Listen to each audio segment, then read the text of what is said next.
शन्नो मित्रः शं वरुणः शन्नो भवत्वर्यमा शन्न इन्द्रो बृहस्पतिः शन्नो विष्णुरुक्रम।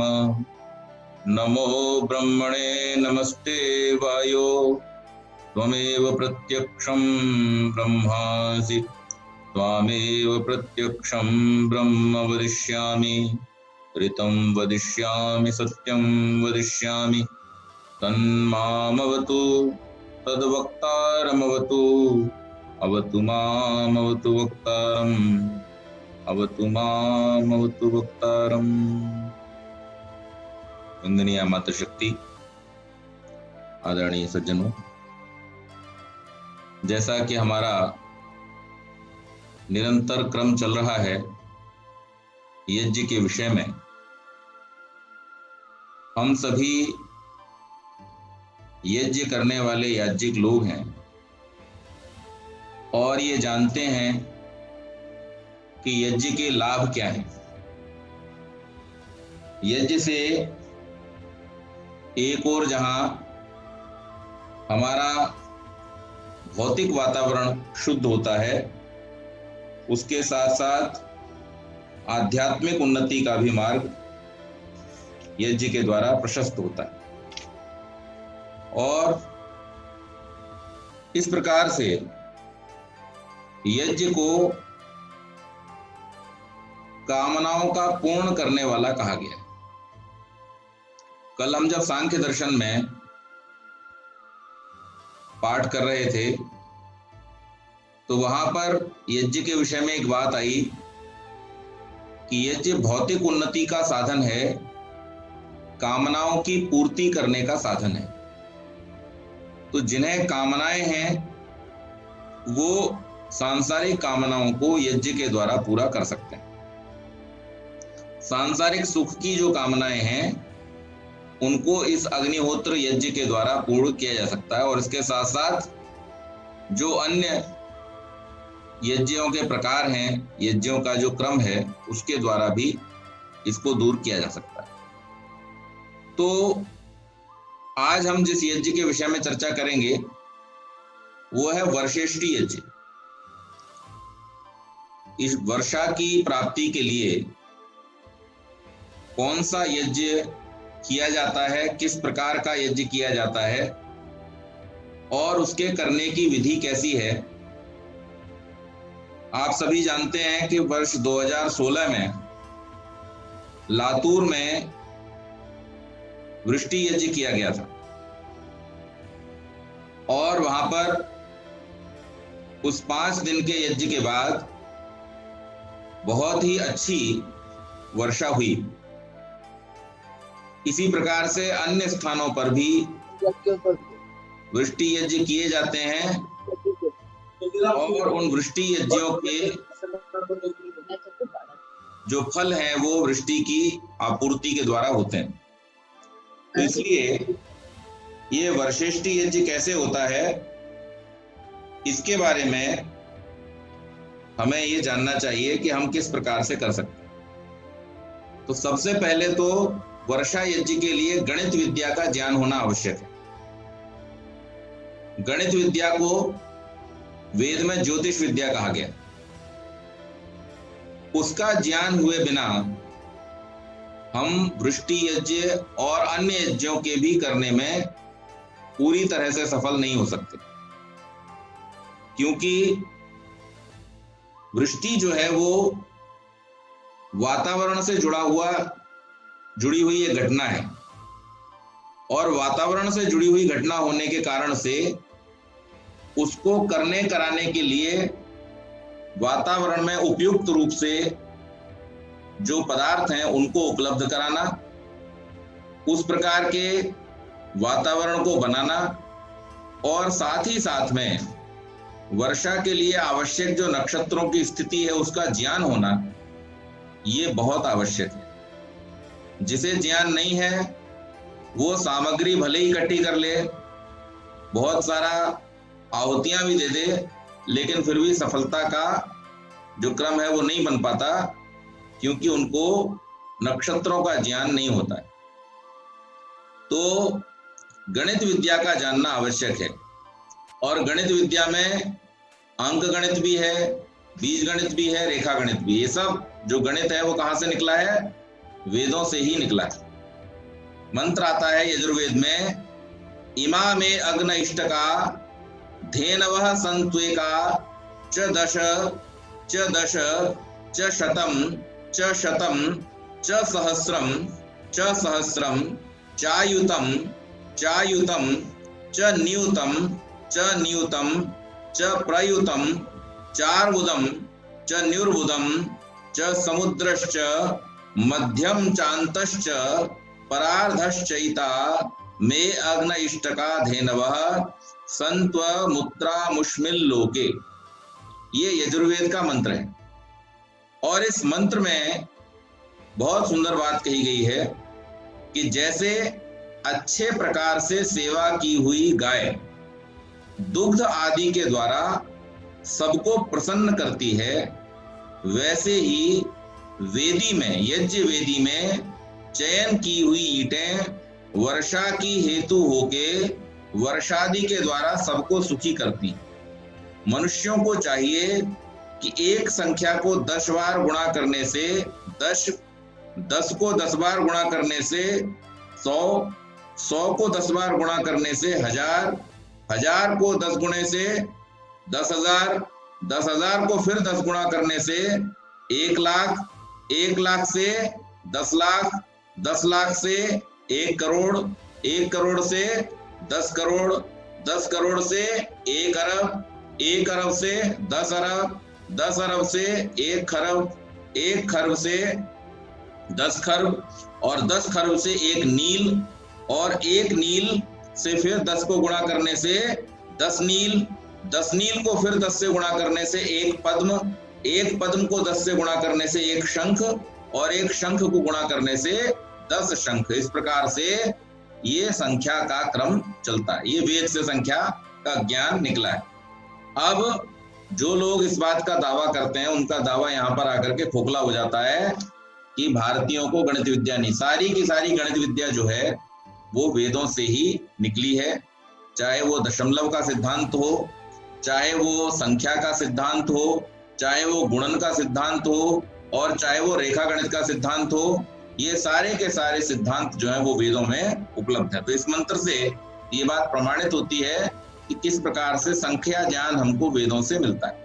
अब ये जो संख्या ज्ञान के विषय में जो एनालिटिकल ग्रंथ है हमारा, जिसमें इसके विषय में बहुत सारा विश्लेषण किया गया है, उसी ग्रंथ का नाम है ज्योतिष। अब जितने भी ये ग्रह नक्षत्र हैं, इन सब ग्रह नक्षत्रों का क्या प्रभाव है, इनकी क्या दूरी है, इनका क्या परिमाण है, इन सबको जानना कैसे होता है? ज्योतिष के द्वारा होता है। ज्योतिष में बीज गणित भी है, रेखा गणित भी है, और अंक गणित भी। तो इस प्रकार से बीज गणित, रेखा गणित और अंक गणित के द्वारा, अब है क्या, मुख्य रूप से मूल जो गणित है वो तो अंक गणित ही है, लेकिन उस अंक गणित में बीज गणित कैसे निकलता है कि जहां पर हमें वस्तु का माप, वस्तु का जो आकार है या उसका परिमाण है, उसके बारे में जब हमें ज्ञान नहीं होता है पहले से, तो उसका ज्ञान प्राप्त करने के लिए पहले हम कुछ इकाइयों को मान लेते हैं। जैसे हमने क मान लिया, ख मान लिया, ग मान लिया। आजकल अंग्रेजी में पढ़ाते हैं तो ABC, XYZ इस प्रकार से हम मान लेते हैं, और मान करके फिर अंकों की ही गणना से उसका परिमाण हम सैद्धांतिक रूप से निकालते हैं। तो इससे बीज गणित का निर्माण हो गया। इसी प्रकार से बीज का अर्थ क्या होता है? छुपा हुआ, जिसमें जो जैसे बीज के अंदर वृक्ष छुपा रहता है, इसी प्रकार से जो बीज गणित है उसके अंदर परिमाण, उत्तर जो है वो छुपा हुआ है, वो सामने नहीं है। अंक गणित में तो सब कुछ सामने है, 2 और 2 जोड़े 4 हो गए, लेकिन जहां पर a² + b² + 2ab इस तरीके से लिखते हैं, तो वहां पर a का मान कुछ है, b का मान कुछ है, उसके द्वारा हमें आगे मान निकालना है। या हमें a का मान मालूम है और 2ab का मान मालूम है, तो फिर हमें b का मान निकालना है। इस प्रकार के सवाल आप सबने गणित में पढ़े होंगे बचपन में। तो ये जो बीज गणित है, बीज का मतलब है छुपा हुआ, जिसके अंदर छुपा हुआ है। और उस बीज गणित और अंक गणित का ज्ञान प्राप्त करके जिसमें दूरियां और परिमाण नापे जाते हैं। किस रूप में? वास्तविक रूप में।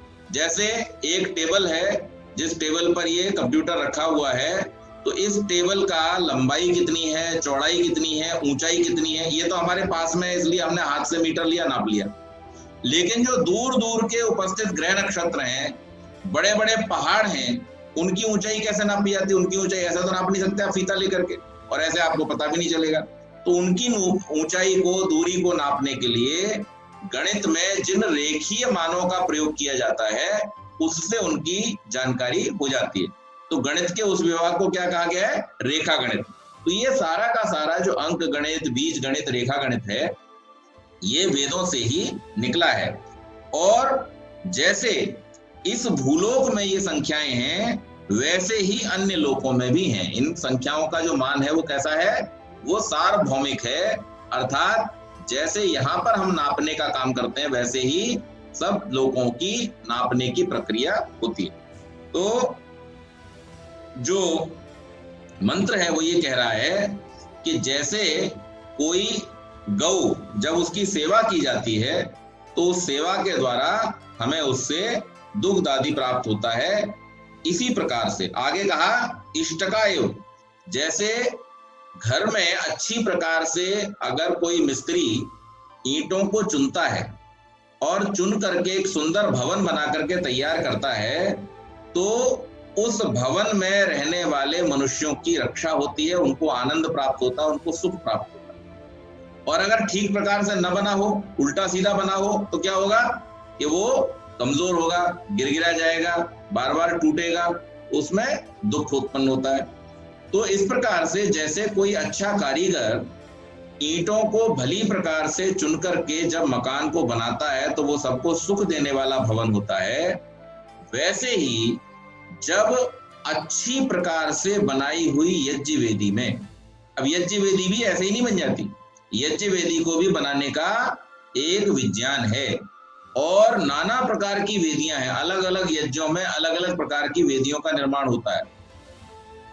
षटकोणाकार होती है, अष्टकोणाकार होती है, अष्टभुजाकार होती है, चतुर्भुज तो हम लोग यूज करते ही हैं वर्गाकार को। इसके अलावा आयताकार होती है, चंद्राकार होती है, कमलाकार होती है, गोलाकार होती हैं। इस प्रकार की नाना प्रकार की वेदियां होती हैं। अब आप लोगों को अगर ये प्रैक्टिकली वेदियां देखनी है तो आप लोगों को आर्ष गुरुकुल एटा में जाना चाहिए।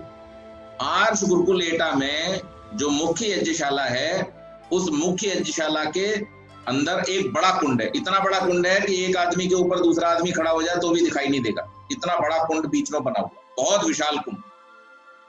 और उसके चारों कोनों पर छोटे छोटे 4 कुंड बने हुए हैं। ये तो मुख्य यज्ञशाला का भाग है। अब उसके चारों ओर जो उसका परिधि है, पेरीफेरी जो है, उसमें 108 कुंड बने हुए हैं। और उन 108 कुंडों में आपको त्रिभुजाकार, गोलाकार, चौकोर, षटभुजाकार, कमलाकार, जितने प्रकार के कुंडों का विधान किया गया है शास्त्र में, वेद में, उन सब प्रकार की वेदियों का वहां पर निर्माण किया गया है, ताकि लोग उसको देख करके, जो ब्रह्मचारी वहां पढ़ते हैं वो देख करके उनके विषय में जो विज्ञान है उसको समझ सकें, सीख सकें। तो अगर आपको देखने की इच्छा है तो आप वहां जाकर के देख सकते हैं। और ये इस प्रकार से, तो अच्छी प्रकार से जो बनाई हुई वेदी है, उस वेदी के अंदर यज्ञ करने से बहुत बढ़िया जो हमें चाहिए, जो हमें इच्छित है, वो लाभ प्राप्त होता है। और उसमें फिर अग्नि में जो आहुतियां छोड़ी जाती हैं उसका भी अपना एक विज्ञान है। मैंने पिछली बार भी आपसे चर्चा की थी कि जो हमारी सामग्री है या जो हमारा घी है, अब घी को हम जो अग्नि में छोड़ते हैं तो हम घी का संस्कार नहीं करते, घी को भी संस्कारित किया जाता है औषधियों के द्वारा। स्वामी जी ने संक्षेप में इसका वर्णन किया है। उसके बाद में स्वामी जी के बाद बहुत सारे और लेखकों ने उसके विज्ञान को लिखा है कि घी को किस प्रकार से औषधियों के द्वारा संस्कारित किया जा सकता है यज्ञ करने से पहले। उसको तपाया जाना, तपाए जाते समय उसमें औषधियों का डालना, उसमें केसर का डालना, उसमें कस्तूरी का डालना, इलायची, लौंग आदि का डालना, और उसके द्वारा उसको संस्कारित किया जाना। तो हम लोग यज्ञ करने जब बैठते हैं तो इस प्रकार से हम संस्कारित तो करते नहीं उसको, तो इसलिए भी कई बार हमें लाभ उसका पूरी तरह से प्राप्त नहीं होता। यही बात सामग्री के लिए। तो सामग्री के बनाने में भी हमें जो जितना पुरुषार्थ करना चाहिए हम उतना पुरुषार्थ नहीं करते। हम क्या करते हैं कि जो बाजार से मिलने वाली सामग्री है, या आजकल जो आर्य समाजों में सुविधा है कि वहां पर जो सामग्री उपलब्ध है हम उसको लेकर के और उसी रूप में हम उसको प्रयोग कर लेते हैं, जबकि उस सामग्री के पैकेट के ऊपर भी लिखा होता है कि इसमें कौन सी है, सर्व ऋतु अनुकूल सामग्री इसमें है, और ऋतु अनुकूल पदार्थों को, पौष्टिक पदार्थों को आप लोग इसमें स्वयं मिला लें। तो वो चीनी मिला करके नहीं दे सकते, नहीं तो चींटियां हो जाएंगी, वो मेवा मिला करके नहीं दे सकते, नहीं तो कीड़े लग जाएंगे। तो ये जो पदार्थ हैं, ये पदार्थ बाद में उसमें मिलाए जाने चाहिए, और अच्छी प्रकार से घी आदि उसके अंदर मिला हुआ होना चाहिए। इसके बाद मात्रा का भी हमको ठीक ठीक ज्ञान होना चाहिए।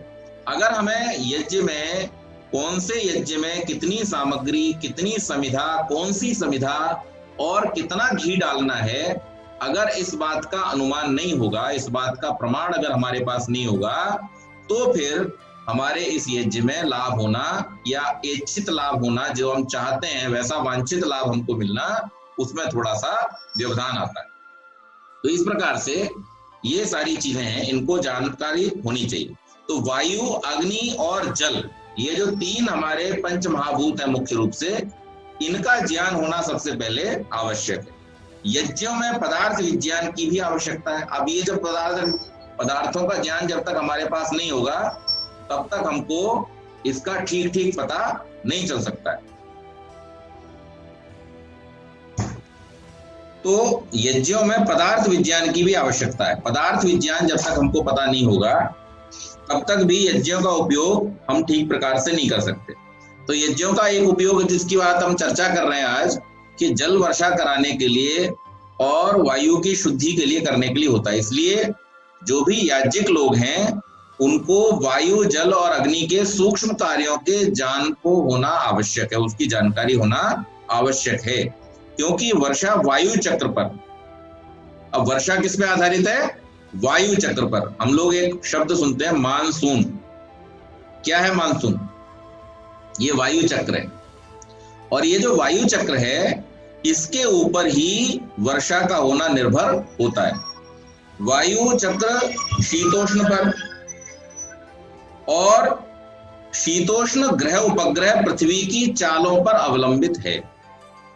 अब यहां पर आप थोड़ा सा ध्यान दें, हम जब ये बात कह रहे हैं तो यहां हम तीन चीजों को कवर कर रहे हैं। एक, सबसे पहले हमने कहा कि जो वर्षा है वो किसके ऊपर निर्भर है, वायु चक्र पर, और वायु का जो चक्र है वो किस पर निर्भर है, वायु का चक्र निर्भर है जो शीत और उष्ण हमारा वातावरण है उस पर, और जो ये शीत और उष्णता का वातावरण है ये किस पर निर्भर है, ये निर्भर है ग्रह उपग्रह और पृथ्वी की चालों पर। ठीक है, तो इसलिए जिसको ज्योतिष का ज्ञान नहीं है वो वृष्टि यज्ञ कराने में कभी भी समर्थ नहीं हो सकता। इसलिए वेद यज्ञों की सार्थकता को बनाए रखने के लिए, यज्ञों के विज्ञान को जीवित रखने के लिए, और यज्ञों से वांछित फलों की प्राप्ति के लिए जो साधन है, जो ज्योतिष रूपी साधन है, उसको इसीलिए वेद अपनी चक्षु कहता है। वेद क्या है, ये ज्योतिष क्या है, वेदों की आंख है। वेदों के जो 6 अंग हैं, उन 6 अंगों में ज्योतिष को वेद की आंखें कहा गया है, और इसलिए कहा गया है क्योंकि इसके बिना आप उस विद्या का ठीक ठीक प्रकार से ज्ञान प्राप्त नहीं कर सकते हैं। जैसे हमें भी संसार में ज्ञान प्राप्त करने के लिए देखने की जरूरत होती है, इसी प्रकार से वेदों के ज्ञान को प्राप्त करने के लिए ज्योतिष के ज्ञान की आवश्यकता होती है। इसलिए जब तक इन तीनों तत्वों का ज्ञान प्राप्त न हो, तब तक तो न तो इच्छा पूर्वक जल वर्षाया जा सकता है, और ना ही वायु की ठीक ठीक प्रकार से शुद्धि की जा सकती है। तो वायु की शुद्धि की जो हम बात करते हैं सामान्य यज्ञों के द्वारा भी, उसमें भी हमारा ठीक ठीक ज्ञान सामग्री के विषय में, घी के विषय में, समिधाओं के विषय में होना आवश्यक है। सूर्य के ताप और वर्षा के जल से वायु सूक्ष्म होकर वेग से चलने लगती है। यही कारण है कि ग्रीष्म ऋतु में आंधी आती।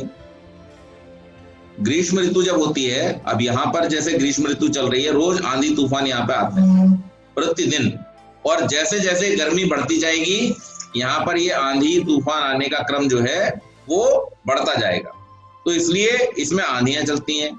इसी प्रकार वर्षा ऋतु में वायु स्थान में जल भर जाने से वायु में हलचल उत्पन्न हो जाती है। इसलिए ज्योतिष के द्वारा ग्रह चालों से ऋतुओं को स्थिर करके यज्ञ किए जाते हैं। तो पहले हमें ग्रहों की चाल, अब जैसे आप लोग सामान्य रूप में एक बात सुनते होंगे कि स्वाति नक्षत्र, इसका नाम आपने सुना होगा। श्रवण नक्षत्र आपने सुना होगा, जिसकी चर्चा थोड़ी बहुत लोग करते हैं। आर्य समाज के विद्वान भी थोड़ी सी इस बात की चर्चा करते हैं कि श्रवण नक्षत्र जब लग जाता है, वर्षा ऋतु शुरू हो जाती है, श्रावण मास शुरू हो जाता है, स्वाति नक्षत्र लग जाता है, फिर उससे वर्षा ऋतु शुरू हो जाती है। तो ये सारा का सारा जो ज्ञान है, इसको विशेष रूप से प्राप्त करने की तो हम जैसे जो आचार्य लोग हैं, हमको इस बात की बहुत आवश्यकता होती है। जो यज्ञ याग आदि कराते हैं, संस्कार आदि कराते हैं, उनको इस ज्ञान की बहुत आवश्यकता है।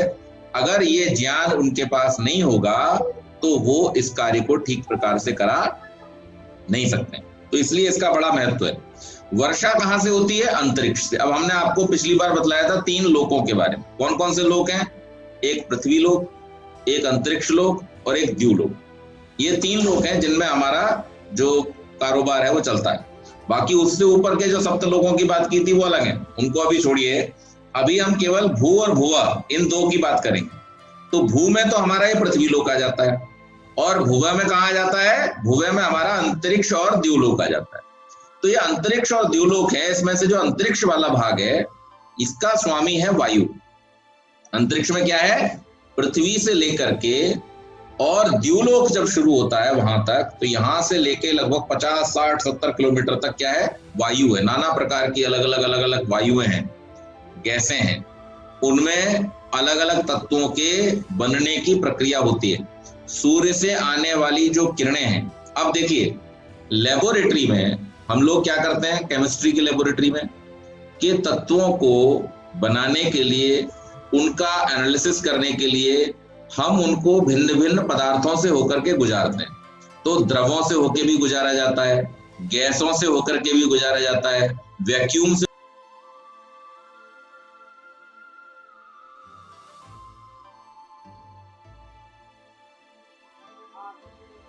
हाँ, आवाज आ रही है? जब हम केमिस्ट्री लैब में देखते हैं तो वहां पर हम क्या देखते हैं कि जिन पदार्थों का हमें एनालिसिस करना होता है उनको तरह तरह की परिस्थितियों से होकर गुजारा जाता है। तो एक ट्यूब होती है, उस ट्यूब के अंदर कभी गैस भर दी जाती है तो उस पदार्थ को उस गैस में से होकर गुजारा जाता है। कभी उसमें वैक्यूम कर दिया जाता है, कभी उसमें गर्म, कभी उसमें ठंडा। इस प्रकार से भिन्न भिन्न तरह के जो वातावरण है, उन वातावरणों से जब उन पदार्थों को गुजारा जाता है तो उनके नाना प्रकार के जो गुण धर्म है उनका पता चलता है।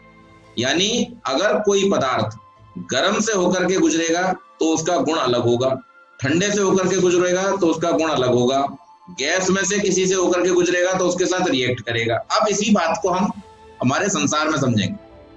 सूर्य की किरणें जो द्यूलोक से हमारे पृथ्वी लोक तक पहुंचती हैं, वो अंतरिक्ष से होती हुई पहुंचती हैं। और अंतरिक्ष का स्वामी कौन है? वायु। वायु में नाना प्रकार की गैसों का मिश्रण है। तो जब इस वायु से होकर के अंतरिक्ष से, द्यूलोक से आने वाली जो सूर्य की किरणें हैं वो पृथ्वी पर पहुंचती हैं, तो उस समय तक वो बहुत सारे गुणों को अपने अंदर धारण कर लेती हैं। और ये व्यवस्था किसने बनाई है? परमात्मा ने बनाई है। ये व्यवस्था इतनी उपयुक्त है कि देखिए जो ओजोन का लेयर है, ओजोन का लेयर सूर्य से आने वाली जो अल्ट्रावायलेट किरणें हैं, जिनका हमारे स्वास्थ्य पर विपरीत प्रभाव पड़ सकता है और जिनके सीधे सीधे यहाँ पृथ्वी पर पहुंचने से यहाँ के वातावरण में गर्मी बहुत ज्यादा बढ़ सकती है, उन किरणों को रोकने के लिए परमात्मा ने इस पृथ्वी के चारों ओर अंतरिक्ष में वायु के अंदर ओजोन की एक परत बना करके तैयार। अब ये ओजोन किसने बनाई? ये ओजोन किसने बनाई? परमात्मा ने बनाई। क्यों बनाई? सबके कल्याण के लिए। अगर ये ओजोन की परत नहीं होगी तो हम लोग रोज सुनते रहते हैं कि जैसे जैसे ओजोन की परत की हानि हो रही है, हमारा ये सारा का सारा जो ग्लोब है वो गर्म होता जा रहा है, ग्लोबल वार्मिंग हो रही है, हमारे ग्लोब में वार्मिंग हो रही है, ये गर्म होता जा रहा है। तो इसलिए इसको रोकने के लिए परमात्मा ने एक सुंदर व्यवस्था की है। अब हमें क्या करना है? हमारे जीवन के बहुत सारे कार्यों से इन गैसों के मिश्रण में, इन गैसों के अनुपात में बहुत तरह का डिस्टरबेंस पैदा होता है, और उस डिस्टरबेंस के पैदा होने से जो उपयुक्त वातावरण है वो उपयुक्त वातावरण न रह करके ये वातावरण कई बार हमारे लिए हानि का कारण भी बन जाता है। तो अग्निहोत्र में यज्ञ के द्वारा जब हम उपयुक्त पदार्थों को और उपयुक्त मात्रा में जब डालते हैं तो उससे क्या होता है कि ये जो वातावरण है इसमें बनने वाली जो गैसें हैं उन गैसों का अनुपात ठीक हो जाता है। दूसरी बात, जो नाना प्रकार के विषाणु और कीटाणु बनते रहते हैं उन विषाणुओं को भी इसके द्वारा हम धीरे धीरे साफ कर देते हैं। उसमें एक भेदक शक्ति होती है जो जाकर के उसको भेदन करके समाप्त कर देती है। जैसे अभी आजकल हम कोरोना के बारे में सुन रहे हैं। कोरोना के बारे में जब उसका विश्लेषण किया गया तो ये पाया गया कि उसकी जो बाहरी झिल्ली है, उसका जो शरीर है, उस शरीर की जो बाहरी झिल्ली है वो बाहरी झिल्ली एक चिकने पदार्थ की, तैलीय पदार्थ की बनी हुई है। तो उसके लिए कहा गया सबको कि आप लोग अगर साबुन से, क्योंकि साबुन में क्या होता है? सोडा, और सोडा जो है वो इसकी झिल्ली को फाड़ देता है, बाहरी झिल्ली फट जाने से ये मर जाता है, ये बेकार हो जाता है। तो इसीलिए कहा जाता है कि हाथों को अच्छी प्रकार से 20 सेकंड तक साबुन से धोएं, मिनिमम 20 सेकंड तक। इसी प्रकार से कहा जाता है कि जब सब्जियां बाहर से लेकर के आए या और कोई चीज बाहर से लेकर के आए तो उसको भी साबुन से धोएं। सब्जियों को सोडे में डालें, सब्जियों को हम साबुन से नहीं धो सकते तो उसको हम क्या करें? सोडे में डाल दें। खाने वाला जो सोडा होता है उसमें भी वही उपयोग होता है। तो वो क्या करेगा कि उसके ऊपर की जो झिल्ली है उस झिल्ली को फाड़ देगा। तेल की झिल्ली सोडे से फट जाएगी और उसके फट जाने से क्या होगा? वो वायरस फिर प्रभावहीन हो जाएगा, उसका कोई प्रभाव नहीं होगा। तो इसी प्रकार से जो यज्ञ की वायु है, यज्ञ की गैस में भी भेदक क्षमता होती है। इस भेदक क्षमता को समझिए, जैसे सोडा इस विषाणु के ऊपर की झिल्ली को भेद करके और इसको नष्ट कर देता है, इसी प्रकार से जिस भेदक शक्ति की बात स्वामी दयानंद ने की है वो भेदक शक्ति यही है कि यज्ञ से उत्पन्न होने वाली जो गैसें हैं उन गैसों की जो भेदक शक्ति है वो इन विषाणुओं को भेद करके इनको नष्ट भष्ट कर देती है, छिन्न भिन्न कर देती है, और फिर ये हमारे लिए वातावरण में हानिकारक नहीं रह पाते। इसके साथ साथ जहां पर दूषित वातावरण है उस दूषित वातावरण में भी जब ये सुगंधित वायु जाती है तो उस दुर्गंध को ये भेद करके समाप्त कर देती है और सुगंधित वातावरण बनकर के तैयार हो जाता है। रोग के वातावरण में रोग नाश करती है, दुर्गंध के वातावरण में सुगंध का संचार करती है, और जहां पर पौष्टिकता की कमी है, अब हम सबसे ज्यादा क्या करते हैं? हम देखिए, ये विज्ञान समझने की बहुत बड़ी आवश्यकता है। हम लोग विज्ञान को नहीं समझते, हम पदार्थ विज्ञान को नहीं समझते, इसलिए कई बार हम हानि उठाते हैं, दुख उठाते हैं। अब आप एक चीज समझने की कोशिश करेंगे यहाँ पर कि जो मनुष्य है या अन्य प्राणी है, हम मनुष्यों की बात करेंगे पहले, हमारी आपकी बात करेंगे। मनुष्य दिन में भोजन कितनी बार करता है? 3 बार। अच्छा, सुबह के समय नाश्ता कर लिया, दोपहर के समय में लंच कर लिया, शाम के समय में डिनर कर लिया।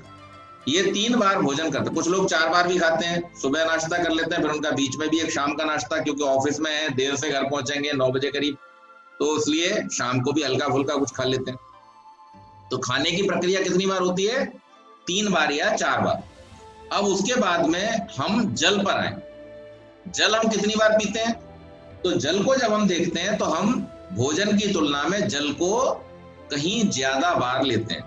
तो जल हम कम से कम दिन में 10 बार पीते हैं, 12 बार पीते हैं, इतना तो हम पी लेते हैं। सवेरे सवेरे उठ करके जल पीते हैं, फिर नाश्ते के समय भी थोड़ा पीते हैं, भोजन के समय भी पीते हैं, बीच में भी पी लेते हैं, तो 8-10 बार पीते हैं। तो जितना भोजन करते हैं उससे ज्यादा हम जल ग्रहण करते हैं। लेकिन वायु हम कितनी बार लेते हैं? वायु का पूरा दिन नॉन स्टॉप 24 घंटे जागते हुए भी और सोते हुए वायु लेते हैं। तो सबसे ज्यादा प्रभाव हमारे ऊपर किसका होगा?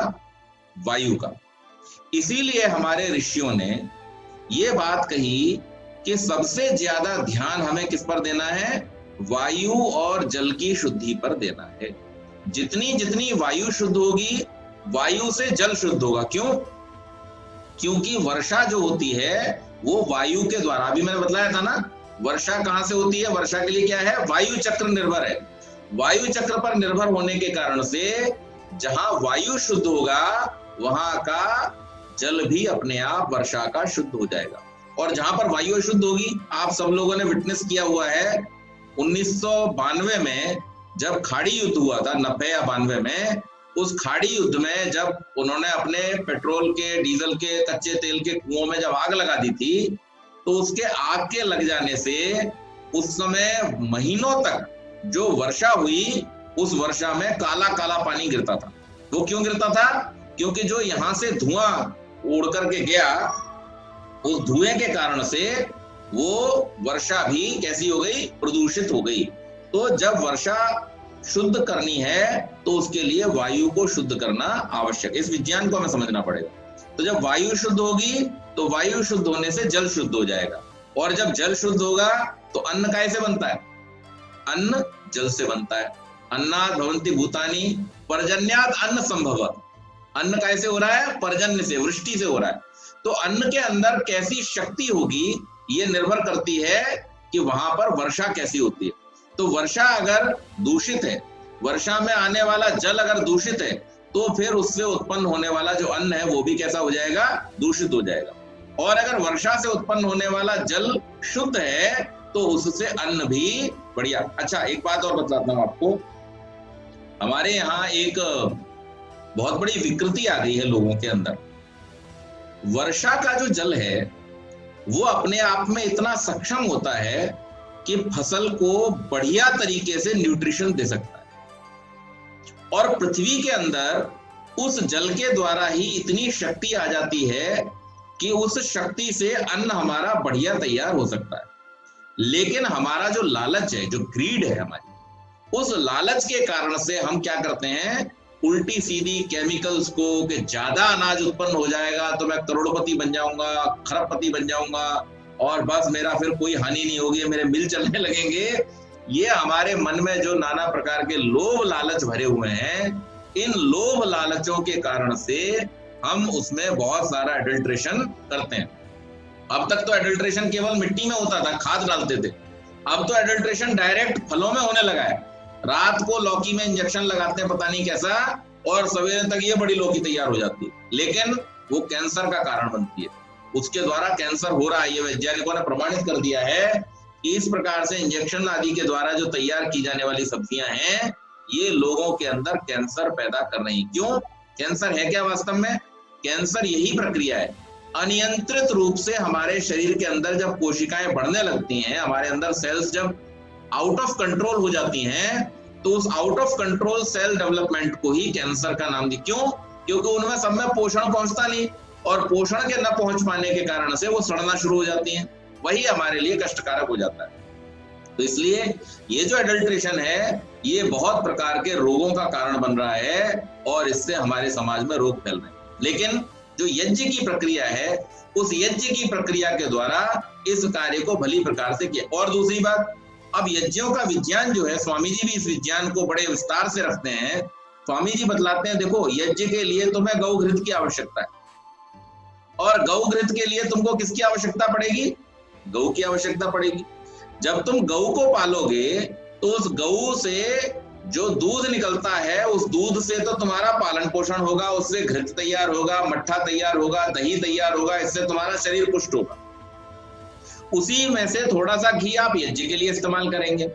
लेकिन साथ ही साथ गाय से जो गोबर निकलता है, गाय का जो मूत्र है, ये गोबर और मूत्र भी औषधि के रूप में और इस अन्न को उपजाने के लिए खाद के रूप में भी उसका प्रयोग होता है।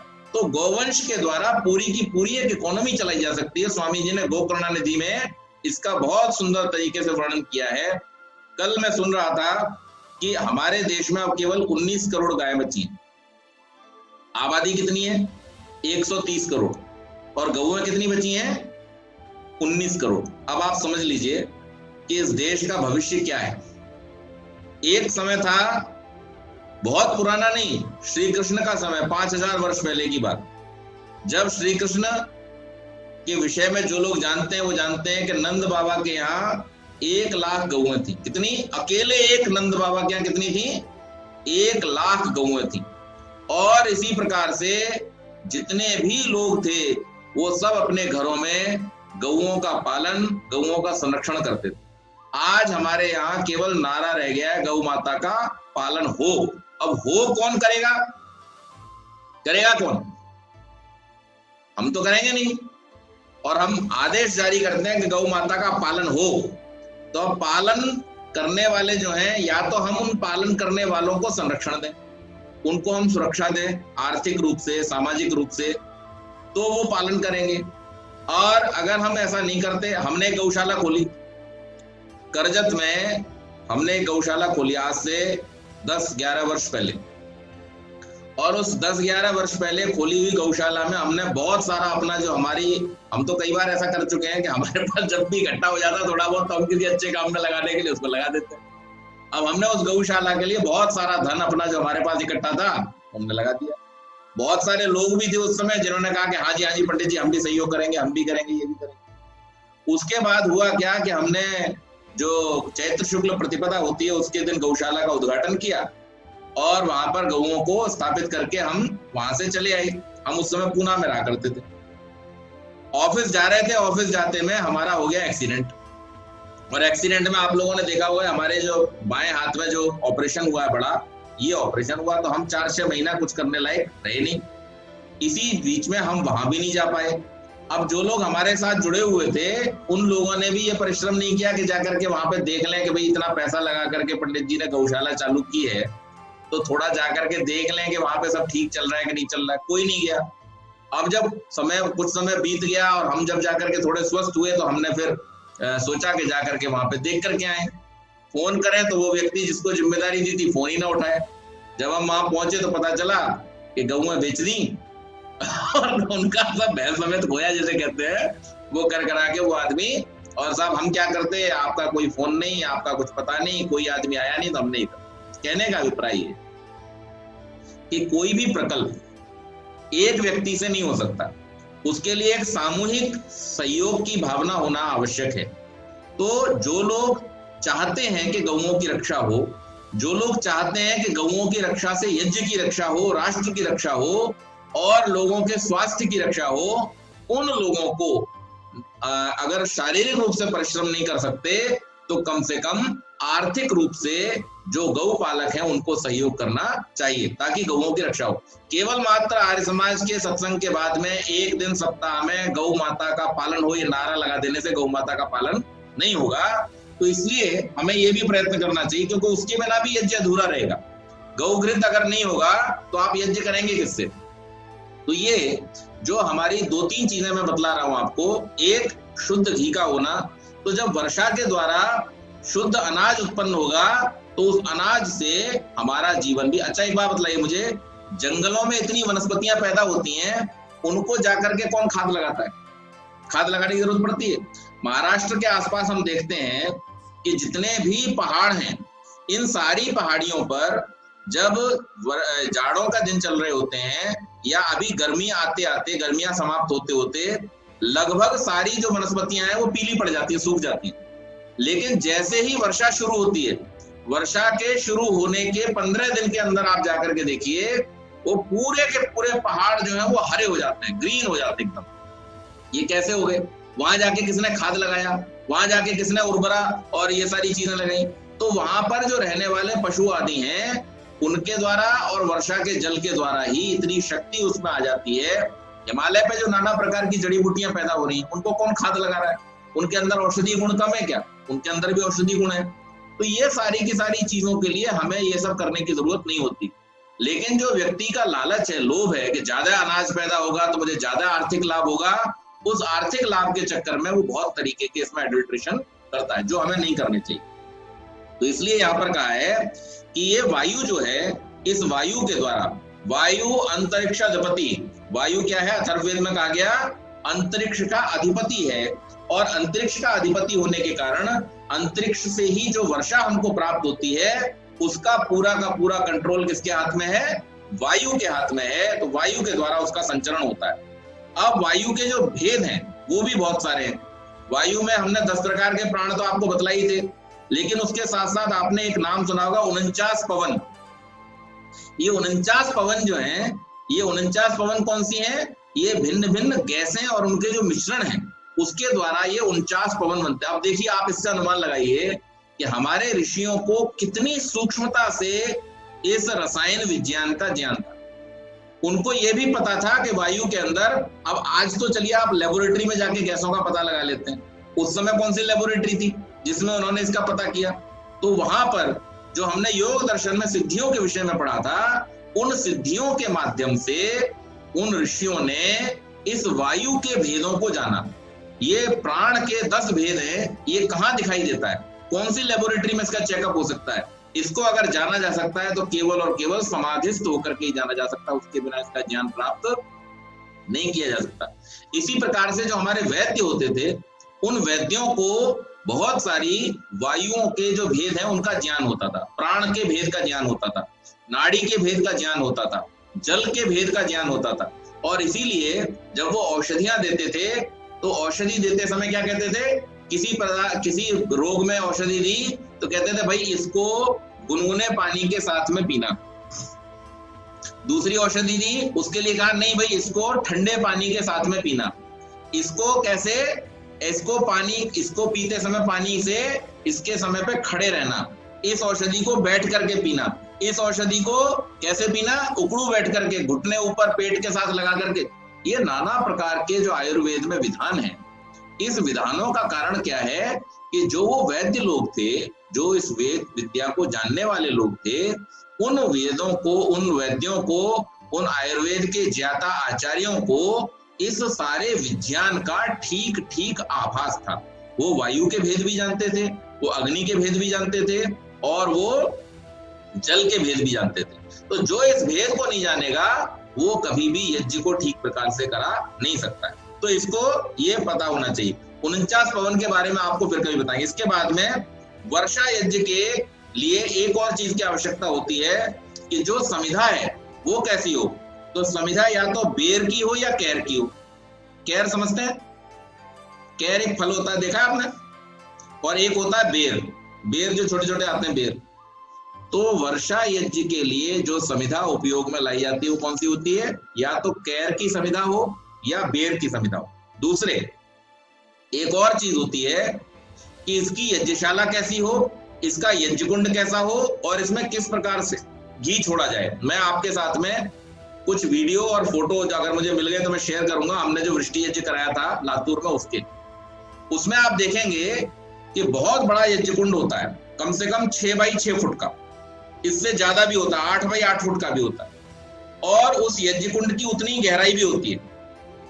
उस यज्ञ कुंड के ऊपर एक कलश बांधा जाता है, और उस कलश से लगातार, अगर 5 दिन का वृष्टि यज्ञ है तो 5 दिनों तक लगातार उसमें से घी की धार अग्नि में गिरती रहेगी, क्योंकि अग्नि बुझनी नहीं चाहिए। तो कौन बैठ करके डालेगा?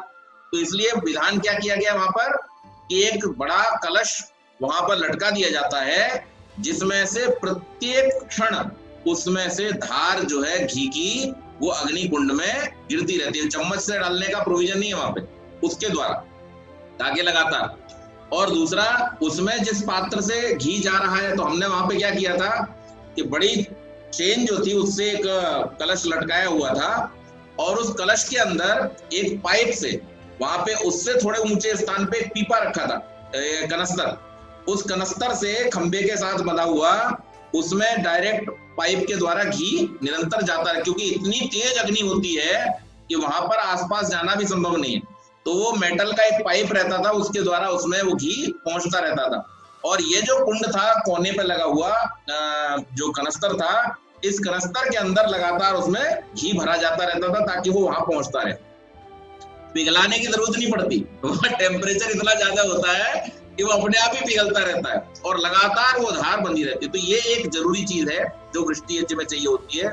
दूसरी चीज क्या है कि इसकी जो यज्ञशाला है, तो मंडप ऐसा बनाया जाता है कि ऊपर, अब जैसे अपना जो आर्य समाज मुलुंड कॉलोनी का मंडप है, उसमें ऊपर ऐसे टीन लगी हुई है जिससे वो वायु ऐसे बिखर जाती है। लेकिन जो वृष्टि यज्ञ का मंडप होता है उसमें ऊपर कुछ नहीं होता व्यवधान, उसमें एक चौकोर ऊपर खुला हुआ हिस्सा होता है और सीधे उसमें से वायु ऊपर जाती है, बिखरनी नहीं चाहिए, नहीं तो उसका जो वेग है वो वेग ठीक नहीं बनेगा और वो वातावरण में उतना प्रभाव उत्पन्न नहीं कर पाएगा। तो ये इसमें एक ध्यान रखने वाली बात होती है। आमतौर पर सारे यज्ञों के मंडप में ऊपर से ढक देते हैं, कारण उसका कि ऊपर से कोई पक्षी विष्ठा वगैरह ना कर दे, उसमें गिर करके वो अशुद्ध ना हो जाए, या पक्षी कोई ना गिर पड़े उससे उसकी हानि हो जाए, तो इसलिए रखा है। लेकिन वृष्टि यज्ञ में ये आवश्यक है क्योंकि उसका ताप इतना ज्यादा होता है कि वहां उधर आसपास कोई पक्षी आ भी नहीं सकता, इसलिए इस प्रकार से वो रोशनदान रखना जरूरी होता है। और इसके साथ साथ जो संविधा का मैंने आपको बतला दिया, और इसी प्रकार से जो सामग्री है वो सामग्री भी विशेष सामग्री होती है जिसमें ऐसे पदार्थों को बिल्कुल नहीं डालना जो वर्षा को रोकते हैं। जैसे जौ है, अब आमतौर पर सभी आचार्य जो है सामग्री में जौ डालने के लिए कह देते हैं, लेकिन जौ जो है वो वर्षा रोधक है। अगर वृष्टि यज्ञ की सामग्री में जौ पड़ गया तो आप महीनों यज्ञ करते रहोगे, कुछ नहीं होगा क्योंकि वो वर्षा को रोक देगा। तो इसलिए इस प्रकार के पदार्थों को डाला जाता है, वो वर्षा कराने वाले पदार्थ। और उसका फॉर्मूला क्या है? उसका फॉर्मूला ये है कि पानी का फॉर्मूला है H2O, यानी जिन पदार्थों में उद्रजन, जिसे हाइड्रोजन कहते हैं, संस्कृत में उसको उद्रजन कहा जाता है, जिन पदार्थों में हाइड्रोजन की मात्रा ज्यादा है ऐसे पदार्थों को उस सामग्री में डाला जाता है और इसके द्वारा ये वृष्टि यज्ञ होता है। तो वृष्टि यज्ञ का विज्ञान हमने आज समझा।